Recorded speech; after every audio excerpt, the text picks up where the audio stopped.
নমস্কার বন্ধুরা, খাই খাই অনুর রান্নাঘরে নতুন একটা পর্বে আপনাদের সবাইকে জানাচ্ছি অনেক স্বাগত। আজকের আমি বানিয়ে দেখাবো সম্পূর্ণ নিরামিষ পদ্ধতিতে একটা রেসিপি। তার জন্য কড়াইয়ের মধ্যে দিয়ে দেব পর্যাপ্ত পরিমাণে সরিষা তেল। তেলটাকে গরম হওয়া মাত্রই দিয়ে দিলাম ফোড়নে 5 ফোড়ন আর দিয়ে দেব 2টো শুকনো লঙ্কা। নিরামিষ রান্নাতে এই 5 ফোড়নের স্বাদটা ভীষণ ভালো লাগে। আর ফোড়ন থেকে যখনই খুব সুন্দর একটা গন্ধ বেরোবে তারপরে আমি এখানে দিয়ে দিলাম আগের থেকে কেটে ধুয়ে পরিষ্কার করে রাখা কিছুটা আলু আর কুমড়ো। অল্প একটু লবণ দিয়ে আলু কুমড়োটাকে একটু ভাজা ভাজা করে নেব। বন্ধুরা, এখানে আপনারা দেখে নিশ্চয়ই বুঝতে পারছেন কুমড়োর সাইজটা একটু বড় রেখেছি আর আলুর সাইজটাকে একটু ছোট ছোট করে কেটেছি।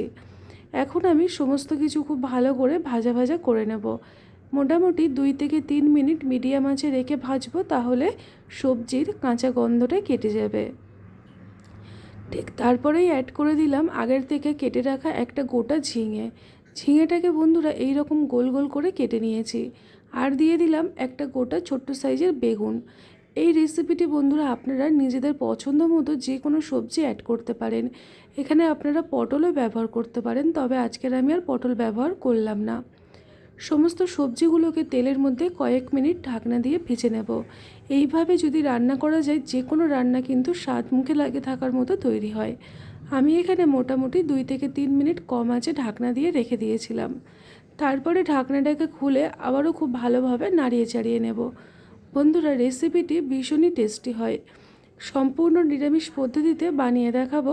আপনারা কিন্তু অবশ্যই করে এইরকমভাবে একবার ট্রাই করে দেখবেন। পুঁই শাক মানেই কিন্তু চিংড়ি মাছ বা আমিষ তা কিন্তু নয়। পুঁই শাক দিয়েও নিরামিষভাবে অনেক রকম রান্না করা যায়।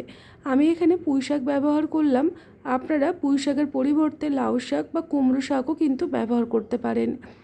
এখন আমি শাকটাকে দিয়ে সমস্ত সবজির সাথে ভালো করে মিশিয়ে নিলাম। আর আমি দিয়ে দিলাম স্বাদ মতো লবণ। আগে যেহেতু লবণ ব্যবহার করেছিলাম তাই ভেবেচিন্তেই লবণটা দিলাম। আর দিয়ে দিলাম অল্প একটু হলুদের গুঁড়ো, আর দিয়ে দিলাম অল্প একটু লাল লঙ্কার গুঁড়ো আর জিরে গুঁড়ো। বন্ধুরা, এখানে হলুদ গুঁড়ো আর জিরে গুঁড়োটা মাত্রাটা খুবই কম করে দিতে হবে। হ্যাঁ, ঝালের পরিমাণটা আপনারা নিজেদের মতো কম বেশি করে দেবেন। আমি এখানে হাফ চামচ পরিমাণে লাল লঙ্কার গুঁড়ো ব্যবহার করলাম। এখন সব কিছুর সাথে খুব ভালো করে মিশিয়ে এটাকে আমি ঢাকনা দিয়ে মোটামুটি কিছুক্ষণ রেখে দেব। এইভাবে সবজিটাকে একটু কষিয়ে নিয়ে রান্না করলে দেখবেন স্বাদ মুখে লেগে থাকার মতো তৈরি হয়। এখন আমি এখানে দিয়ে দিলাম অল্প একটু চিনি, যাতে করে একটু মিষ্টি ভাবটা আসে। যত করে সবজিটা সিদ্ধ হচ্ছে এদিকে একটা মিক্সার জার নিয়েছি, তার মধ্যে দিয়ে দিলাম 2 চামচ পরিমাণে সাদা পোস্ত, 2 চামচ পরিমাণে সাদা বা হলুদ সরষা আর 1 চামচ পরিমাণে কালো সর্ষে। অল্প একটু লবণ দিয়ে শুকনো করে গুঁড়ো করে নিলাম। তারপরে আমি এখানে অ্যাড করব 2টো কাঁচা পাকা লঙ্কা আর দিয়ে দেবো অল্প একটু জল দিয়ে খুব ভালো করে এটাকে বেটে নিতে হবে। একদম স্মুথভাবে বেটে নেবেন। আপনারা চাইলে এটা শিলেও বেটে নিতে পারেন। এই দেখুন, এই রকমভাবে বেটে নিতে হবে। দেখুন, মশলাটা আমি এইরকমভাবে বেটে নিয়েছি। যতক্ষণে মশলাটা রেডি করছিলাম মোটামুটি 2 থেকে 3 মিনিট সবজিটা আমি ঢাকনা দিয়ে রেখেছিলাম। এতে করে সবজির থেকে কিছুটা জল ছেড়ে দিয়েছে আর সবজিটা আগের তুলনায় অনেকটাই নরম হয়ে যাবে। বন্ধুরা, এই রকমভাবে একবার হলেও পুঁই শাক রান্না করে দেখবেন। খাই খাই অনুর রান্নাঘরের প্রত্যেকটি রেসিপি হয় সহজ সরল আর সাধারণ। এখন আমি আগের থেকে পেস্ট করে রাখা সর্ষে পোস্ত বাটা দিয়ে দিলাম। দিয়ে সব কিছুকে ভালো করে নাড়িয়ে চাড়িয়ে নেব।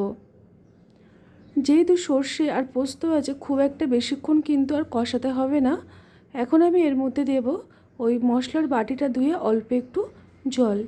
জলটাকে দিয়ে আবারও খুব ভালো করে সব কিছুর সাথে মিশিয়ে নেব। বন্ধুরা, এই রেসিপিটি আপনারা গরম গরম ভাত দিয়ে অথবা রাতে রুটি দিয়েও কিন্তু সার্ভ করতে পারেন। সম্পূর্ণ নিরামিষ পদ্ধতিতে বানিয়ে দেখাচ্ছি। এখন আমি এটাকে ঢাকনা দিয়ে কিছুক্ষণ রেখে দেব। বন্ধুরা, রেসিপিটি যদি ভালো লেগে থাকে অবশ্যই করে আপনাদের মতামত কিন্তু আমাকে জানিয়ে যাবেন। খাই খাই অনুর রান্নাঘরের প্রত্যেকটি রেসিপি হয় এই রকমই সহজ সরল আর সাধারণ। একদম কম আছে কিছুক্ষণ ঢাকনা দিয়ে আমি রেখে দিয়েছিলাম। এতে করে সবজিটা খুব ভালোভাবে নরম হয়ে গেছে।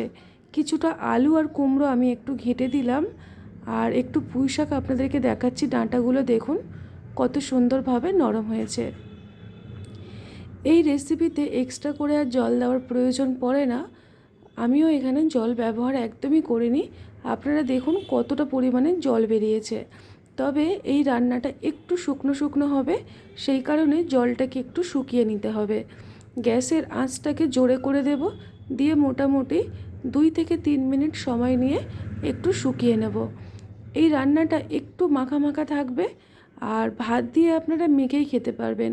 এটা দিয়ে খাওয়ার জন্য কোনো রকম ডালের প্রয়োজন পড়ে না। তো দেখুন বন্ধুরা, আজকের আমাদের এই সম্পূর্ণ নিরামিষ পদ্ধতিতে পুঁই শাকের রেসিপিটি প্রায় হয়ে এসেছে। সবার শেষে আমি একটা জিনিস অ্যাড করব এখানে, যার জন্য এই রান্নার টেস্টটা কিন্তু স্বাদ বদলে যাবে। তো কি ব্যবহার করছি সেটা আপনারা একটু সাথে থাকুন, দেখতে থাকুন। আমি আপনাদেরকে কিছুক্ষণ পরে পরে দেখাচ্ছি রান্নাটা আগের তুলনায় কতটা মাখা মাখা হয়েছে। এবারে সবার শেষে যে উপকরণটা অ্যাড করব সেটা হলো সরিষা তেল। বন্ধুরা, সরিষা তেলটা অবশ্যই করে ব্যবহার করার চেষ্টা করবেন। এতে করে দেখবেন এই রান্নার স্বাদ গন্ধ পুরোটাই পাল্টে যাবে। আমি এখানে কিছুক্ষণ সরিষা তেলটা দিয়ে ঢাকনা দিয়ে রেখে দেব, গ্যাসের ফ্লেমটাকে অফ করে। তারপরে আমি একটা পাত্রের মধ্যে পরিবেশন করে নেব গরম গরম ভাত দিয়ে খাওয়ার জন্য। তো বন্ধুরা দেখুন, আজকের আমাদের পুঁই শাকের রেসিপি একদম তৈরি হয়ে গেছে। তো এটাকে আমি ঢাকনা দিয়ে রেখে দিলাম। তারপরে একটা পাত্রের মধ্যে আমি সার্ভ করে নিয়ে ফিরে এসেছি। আর দেখুন বন্ধুরা কতটা লোভনীয় হয়েছে। তো সবাই যে যেখানেই থেকে দেখছেন ভালো থাকবেন আর সুস্থ থাকবেন। ভালো যদি লাগে তাহলে অবশ্যই করে শেয়ার আর লাইক দিতে একদম ভুলবেন না। টাটা।